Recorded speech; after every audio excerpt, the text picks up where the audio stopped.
And Jesus said, "There once was a certain rich man who was splendidly clothed in both purple and fine linen, and who loved to live each day in luxury." Yes, Cyril, make sure that I have my regular room at the Ritz. And be sure that the fridge is stocked with that water that I like. You know, the one we fly in from Switzerland. Now, at the rich man's gate was a poor man by the name of Lazarus, and whose entire body was covered in sores. And as he lay there, longing for scraps from the rich man's table, the dogs would come and lick at his open sores. Get. Go on, get.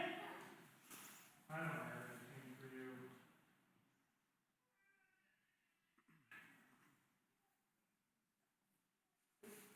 Excuse me.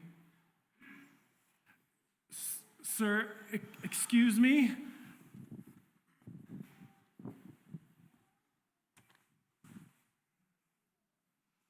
Finally, the poor man died, and the angels came and took him to be with Abraham.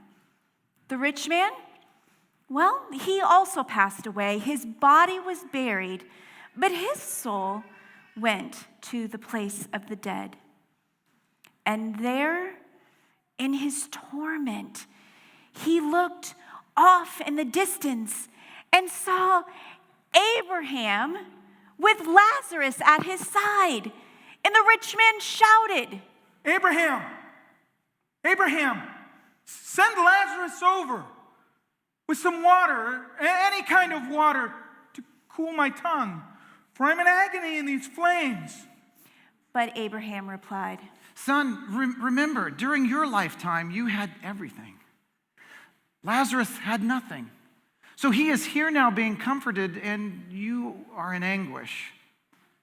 And this great chasm that separates us, no one can cross to you from here, and no one can cross from us to there. But the rich man pleaded, Abraham, at least send Lazarus to the home of my father.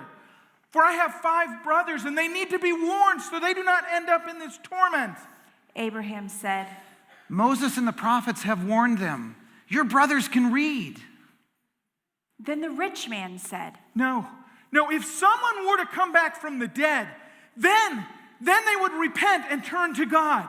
But Abraham replied, No, if they won't listen to Moses or the prophets, they will not be persuaded even by someone rising from the dead. Luke chapter 16, verses 19 through 31.